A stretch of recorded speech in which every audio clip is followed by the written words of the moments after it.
যারা অ্যাগোরাফোবিয়াতে ভুগে থাকেন তাদের পার্টিকুলার কিছু সিচুয়েশন অ্যাটলিস্ট আমি মানে ৫টা যে প্লেস বলবো এই ৫টা সিচুয়েশনের মধ্যে দেখা যাচ্ছে যে অ্যাটলিস্ট ২টা জায়গায় তাদের সাংঘাতিক রকমের ভয় লাগে। এই ৫টা সিচুয়েশন হলো যেটা যে কোনো ধরনের পাবলিক ট্রান্সপোর্টেশন, যেমন সেটা বাস, ট্রেন অথবা সেটা হতে পারে এরোপ্লেন হতে পারে। এটা কোনো ওপেন স্পেস, যেমন সেটা একটা পার্কিং লট হতে পারে, মার্কিং প্লেস হতে পারে, যেখানে খোলা জায়গায় অনেক জায়গায় যেখানে কোনো এনক্লোজ প্লেস মানে আটকা জায়গায়, যেমন সেটা বিশেষ করে লিফটে বা মানে কোনো বদ্ধ জায়গায় তালাবদ্ধ, যদি কোনো ঘরটার মধ্যে তালাবন্ধ থাকে, অনেক সময় সিনেমা বা থিয়েটার হল, এ সকল জায়গায় কিন্তু তার এক ধরনের ভীতি তৈরি হয়। এবং কোনো একটা যদি লম্বা লাইনে দাঁড়ায় সেক্ষেত্রে হতে পারে, এবং হলো কোনো ঘর থেকে বাইরে বের হলে, অর্থাৎ হলো এই ৫টা জায়গার যদি আপনার যে কোনো দুটাতে আপনার সাংঘাতিক রকমের ফিয়ারফুল হয় এবং এই জায়গাগুলো যদি আপনি অ্যাভয়েড করেন কনস্ট্যান্টলি, এবং এই অ্যাভয়েডেন্স এবং হলো এই অহেতুক ভীতি যদি আপনার অ্যাটলিস্ট ৬ মাস আপনি এটাতে ভুগে থাকেন এবং আপনার স্বাভাবিক জীবনযাত্রা ব্যাহত হয়, তাহলে কিন্তু আপনার অ্যাগোরাফোবিয়া নামক আপনার রোগে ভুগছেন বলে মনে করা যাবে। আমাদের যে এই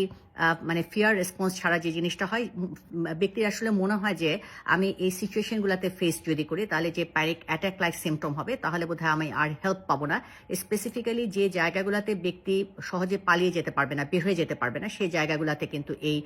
ফোবিক রেসপন্স তার হয়ে থাকে। এবং এ সকল জায়গায় সাধারণত এক ধরনের প্যানিক অ্যাটাক মানে অ্যাংজাইটি সিমটমটা যখন অনেক বেশি হয়ে যায় তখন আমরা এটাকে প্যানিক অ্যাটাক বলি। প্যানিক অ্যাটাকে আপনারা জানেন যে বুক ধরফর করে, সাংঘাতিক খারাপ লাগে, অনেক সময় মৃত্যুভীতি হয়, মনে হয় পড়ে যাব বা কোনো রকমের এম্বারাসিং সিচুয়েশন হয়ে যাবে, এবং মনে হয় যে এই প্যানিক অ্যাটাক বা এই ধরনের উপসর্গ যদি হয় তাহলে আমাকে হেল্প করার জায়গাটা থাকবে না।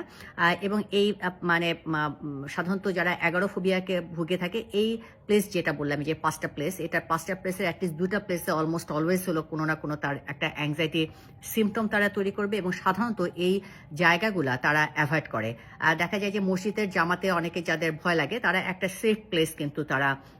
সবসময় অ্যাডপ্ট করে, অর্থাৎ হলে একদম কর্নারে হয়তো দাঁড়াচ্ছে যেখান থেকে সে ইজিলি বের হয়ে যেতে পারবে। অথবা দেখা যাচ্ছে বাথরুমে তারা তখনই দরজাটা লক করে দিচ্ছে, তখন যেহেতু প্যানিক অ্যাটাক হচ্ছে, বাথরুমটা হয়তো বা একটু খুলে সে হতো বা বাথরুমের কার্যক্রমটা সে করছে, অথবা হলো ঘর থেকে বের হলে বা সবসময় তার সাথে কোনো না কোনো লোকের তার সবসময় তার প্রয়োজন হচ্ছে। তো আপনাদের যদি আসলে এই অ্যাগোরাফোবিয়া নামক ধরনের সমস্যায় আপনারা ভুগে থাকেন তাহলে এটা কিন্তু চিকিৎসা রয়েছে। মূলত এখানে আমাদের চিকিৎসার ক্ষেত্রে এক্সপোজার থেরাপি, যেটা সাইকোলজিক্যাল ট্রিটমেন্ট আমাদের বলা হয়, এটা অর্থাৎ হলো যে জায়গাতে আমরা ভয় পাচ্ছি সেটাতে গ্র্যাজুয়ালি এক্সপোজ করা হয়, এবং অনেক ক্ষেত্রে এই অ্যাগোরাফোবিক সিমটম যদি অনেক বেশি পরিমাণে থেকে থাকে তখন আমরা অনেক ক্ষেত্রে মেডিকেশনের প্রয়োজন হয়, এবং এই ওষুধটা হলো সারা জীবনের না, এটা সাময়িক, সাধারণত ৬ মাস থেকে ৮ মাসের মধ্যে বা অল্প সময়ের মধ্যে কিন্তু এখান থেকে বেরিয়ে আসা সম্ভব হয়। এবং ওষুধ খাওয়ার সাথে সাথে আমাদের এই যে এক্সপোজার থেরাপি, অর্থাৎ যে জায়গাতে ভয় পাচ্ছে সেই জায়গাতে ধীরে ধীরে নিজেকে এক্সপোজ করা, সেটা তাকে আসলে কাউন্সিলিংয়ের মাধ্যমে তাকে মানে হেল্প করা হয়। তো আপনার যদি অ্যাগোরাফোবিয়াতে ভুগে থাকেন, আপনার লাইফটাকে অনেক বেশি মানে মানে কঠিন না করে আপনারা এই সমস্যার কিন্তু সমাধান আছে, তার কাজে এখান থেকে বেরিয়ে আসার চেষ্টা করুন এবং এখানে আপনার চিকিৎসা সেবা গ্রহণ করুন। ধন্যবাদ সকলকে, ভালো থাকবেন।